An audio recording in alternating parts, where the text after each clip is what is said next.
Welcome everybody. Today we're going to be installing a MPC Remote Start on a 2010 Lexus LS460. This is for a push start. The model number for this unit is B-3475-334. Jumping right in, we're going to be removing the steering column cover and the lower dash panel. MPC instructions provide a generic photo of this, but I've overlaid a better one from my actual 2010. Circled in red, you can see the locations we'll be working on. This is a fairly simple install. If you've ever done any kind of wiring and removal of panels, you'll be just fine. A couple of things you're going to need: a 10mm socket, some kind of wire stripping tool, a Phillips screwdriver. A pick tool would make your life a little bit easier getting some of these connectors out, and then you'll need the plastic pry bar that comes with the MPC kit. One of the things I did before getting started on the vehicle itself was, while still inside the house, I went through all the wires that I needed, pulled out the ones that I was going to actually use, bundled up and zip tied the rest of them, and put them out of the way. This made the install a lot easier because I had probably 9 wires out of the what feels like 50 that comes with the kit. So take it easy on yourself. Isolate the wires you need, zip tie and bundle the rest, push them out of the way. With that said, I don't want to spend much time on the wires. Hopefully you've already read the schematic and you can do this kind of work. So let's just jump right into the install. First thing you want to do is start the car. This is going to let you turn the steering wheel left and right to access the 2 screws.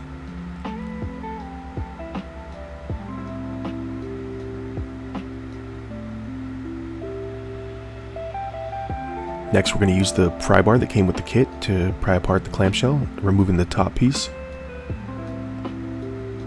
You want to lower the steering column to get that off. After this, we'll raise the steering column back up to remove that lower panel. There is a screw at the bottom that we'll have to get to first. After removing that, we'll slide that plastic piece over the switch. And now we have access to our first wire, which is the parking light switch. It's an optional one. And for the sake of the video, I pulled the panel off to show you where it was, but I didn't myself actually wire them in. But just for the video, I'll demonstrate to you at least that the blue wire that was shown in the instructions is the 3rd wire over. 1, 2, 3. There it is. That's the one you want. I personally chose not to wire it in because it was the last one to do and it was 20 degrees out and I was over it. My hands were pretty much frozen. But for you, there it is. Jumping into the second half, we're going to remove the side panel here, pull off this trim piece here. And we got our first screw. There are 2 more screws underneath by the hood pull. You'll need to remove both of those screws first, and there are also 2 tabs that you'll need to release there. Once you do that, you can pull the left side of the dash panel off. You'll need to go over to the right side where the e-brake's at, and this is where you'll need your 10mm socket. You're going to use the pry bar to pull the plastic piece out, exposing the 10mm head. After that's off, you should be able to pull the rest of the dash panel off. Just be careful not to pull too hard so you don't rip any wires. After that, you're in. So this is where the rest of our wires are. We're going to pull out each one of these connectors one by one. This is where the pick tool comes in handy. I was a little too lazy to go get mine, so I ended up using the pry bar. Works, I guess, alright. Anyway, you want to pull out all these connectors on the right side, and then you want to pull the 2 lower ones off on the left side, which one of those is your yellow power connector. Once you have all these out, it'll be a lot easier to work with these.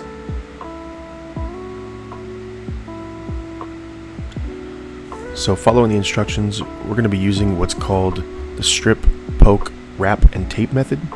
Hopefully you've taken a look at those already, but if not, I'll overlay them on the screen here and you can pause it.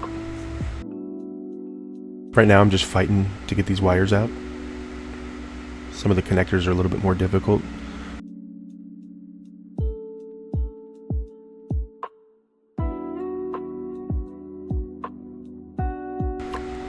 So on some of these you actually have to go in through the bottom, reach your hand underneath, and then you can get a little bit better grab on it.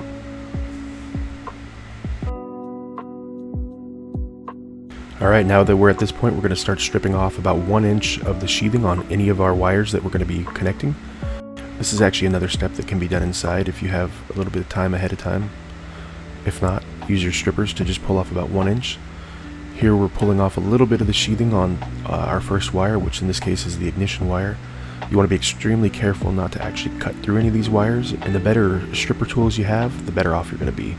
I had a pair of Snap-on from a mechanic job I used to have a long time ago. They worked alright, but it was a little bit difficult, and at some point in this video I actually cut through one of the wires and had to use a butt connector to get it back, so be very careful. Finally got the sheathing off here. Use a zip tie to actually spread the two wires apart to create that loop. Now I'm going to feed my wire into there and just follow the strip, poke, wrap, tape method.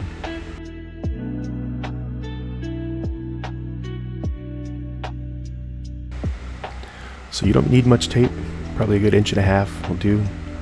You want to make sure the two wires are lined up in parallel together, and then just give it a nice little wrap first and then just work your way around. Moving on to the next wire here. Kind of the same thing. Identify your wire, remove a little bit of the sheathing, and then you feed your wire through. After you've created a loop, wrap it around, grab some tape, align the wires, and wrap them up. After the first one or two of them, you'll get the hang of it. Moving on to my third wire here.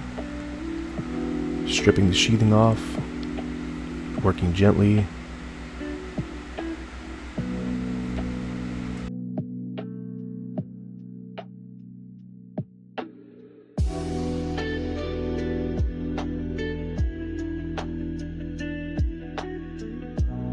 Alright guys, obviously I screwed up here, but if you do cut through the wire, it's not the end of the world.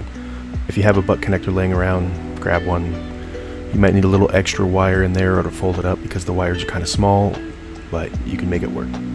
If you don't like the butt connector, you can also solder or use whatever connection strategy you prefer. Moving along, got a couple wires wired up already, moving everything out of the way. Time to tackle that 12-volt wire. I didn't do that on camera because I'm recording on the Ray-Ban Metas and they only have about 3 minutes worth of footage, and I started running out of battery power here, so I tried to be a little bit concise. But the very last thing you're going to do is attach that ground wire somewhere. Now once you got all your connectors wired in, your ground wire plugged in, and nothing physically connected to the EVO module, now you want to do your programming. So at this point you want to reconnect the battery to the car. Do not plug anything into the module itself yet, and we'll go through the procedure. And once you have all that done, you can put all the panels back together, all the screws back in, and we'll be just about done. So I didn't actually get a video of me doing the procedure, and I already patched all my stuff back up, but I'm going to give you a couple tips on what I went through. It took me about 3 tries to get this right done, but what I did was, once you have the battery connected, you just follow the instructions exactly as it says with a couple small caveats. So you press and hold the button on the unit, connect the 4-pin data link connector, and you continue to hold the button until you see all the lights light up in the sequence that it mentions. Then once the light is on blue, you release it. If you release it too early, it won't be on blue. If you release it too late, it'll move on to red. If it's not on blue when you release it, it won't work. You'll need to restart. So once you have it on a solid blue, you'll insert the rest of the connectors as it shows. I followed the order it explains there, just in case. The big white one first, the red one second, and then the last one. Step 4, do not put your foot on the brake, then press the ignition twice.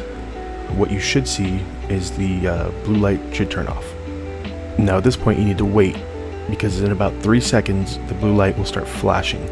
That's your indicator that you've done this successfully, and now you can move on to the next step. So once it's flashing, you press the ignition one more time to turn the car off, the blue LED will turn off, and you're done. Walk away 10 feet, start the vehicle with the procedure, 3 clicks, and see if it worked.